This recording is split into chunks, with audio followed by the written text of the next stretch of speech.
কোনো কথা আছে? শূন্যপদ পূরণের কথা বলে গল্প শোনালেও এখনো এক্সামের কোনো কিছু কন্ডাক্ট করার কিছু আপনারা দেখতে পাচ্ছেন? এনে কোনো চর্চা নেই। কি করতে হচ্ছে? এই থেকে মানুষকে মন ভুলানোর জন্য হিন্দু মুসলমানের খেলা খেলো, তাহলে মানুষ এটাকে নির্মিত থাকে। বিজেপি সরকার আসার আগেই বলেছিল, ঘোষণা করেছিল তেলের দাম কমবে, গ্যাসের দাম কমবে। তার মধ্যে কিন্তু এবারে গ্যাসের দাম চচ্চর করে বাড়ছে, তেলের দামও বাড়ছে। একদম শুভেন্দু বাবু বলেছিল যে তাদেরকে ক্ষমতায় নিয়ে আসলে উত্তরপ্রদেশ আর বিজেপি শাসিত রাজ্যের মতো পেট্রোল ডিজেলের দাম হবে। আচ্ছা, কোথায়? এই প্রশ্নটা তো শুভেন্দু বাবুকে আমরা করছি। এই প্রশ্নটা না জোরালো ভাবে হয়, সেই জন্যই কখনো বলছে মাদ্রাসা বন্ধ করে দেবো, কখনো বলছে মাইকে আজান, কখনো এই তো এই গল্প করে এই প্রশ্নকে ডাইভার্ট করার চেষ্টা করছে। মূল ইস্যু হচ্ছে সেই ইস্যু থেকে সরানো হচ্ছে।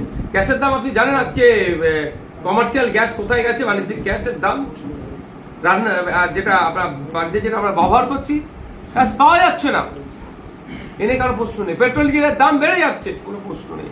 ডলারের দাম বেড়ে যাচ্ছে, কোনো প্রশ্ন নাই। প্রশ্ন হচ্ছে কি হিন্দু মুসলমান নিয়ে এখন খেলা না দিয়ে গেছে। যখন ঘোরে আছি তো আমরা, যখন ঘোর কেটে যাবে বুঝতে পারবে যে আমরা কোন জায়গায় দাঁড়িয়ে আছি। আগামী 15 বছর তৃণমূল শাসিত দল, তারা প্রাক্তন মুখ্যমন্ত্রী মমতা ব্যানার্জি সাহেব ছিলেন, তিনি বলেছিলেন ফুরফুরা থেকে রেল হবে, কিন্তু এখনো সে রেল হয়নি।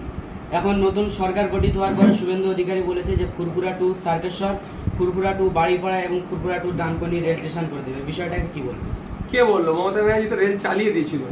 2019 সালে লোকসভা নির্বাচনে হাওড়া জেলার জগৎবল্লভপুরে একটা শ্রীরামপুর লোকসভা কেন্দ্রের প্রার্থীর হয়ে তৃণমূলের প্রচারে এসে তো রেল চালিয়ে দিয়েছিল।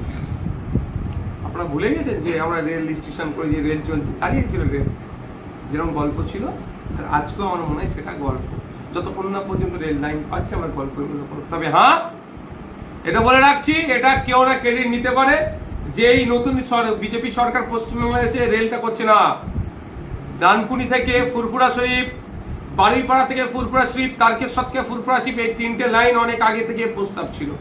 মুসলিম যারা পালন করতো, গোপালন করে বড় করতো, গরু বিক্রি করে তার কারো মেয়ের বিয়ের জন্য টাকা সঞ্চয় করতো, বাড়ি করতো, একটা 2 লাখ 2.5 লাখ টাকায় দুটো গরু জোড়া গরু বিক্রি করতো, একটা বছর 2 বছর পর একটা ভালো ইনকাম হতো, সেটাকে ধ্বংস করলো কে? বিজেপি। পুঁজিপতিদের সরকার চলছে। এর জন্য শ্রম কোর্টের বিরুদ্ধে আমরা লড়াই করছি না। আমরা কৃষক ফার্মার্স যে বিল প্রত্যাহারের জন্য লড়াই করেছিলাম না। কেন নিয়ে এসেছিল ফার্মার্স বিলটা? শ্রম কোর্ট সব শ্রম কি কর্পোরেটদের জন্য, শিল্পপতিদের জন্য নিয়ে এসছে। এই যে বিজেপি সরকার গরিবদের সরকার নয়। বিজেপি সরকার মুসলমানদের অত্যাচার করছে মাইন্ডকে ডাইভার্ট করে রাখার জন্য, কিন্তু অ্যাকচুয়ালি সরকার বড় লোকদেরকে জন্য সরকার, পুঁজিপতিদের জন্য সরকার। আপনি একটা লোন নেন না ব্যাংক থেকে, আপনার বাড়িতে চলে আসবে। হ্যাঁ, আপনি 10, 20 হাজার, 50 হাজার টাকা কৃষক লোন নেন, বাড়িতে চলে আসবে একদম ওসুল করার জন্য। আর কোটিপতি শিল্পপতিরা হাজার হাজার কোটি টাকা লোন নিচ্ছে, অল্প টাকায় তাদের আন্ডারস্ট্যান্ডিং হয়ে তাদের ছেড়ে দিচ্ছে, ঋণমুক্ত করে যাচ্ছে। এই চলছে তো।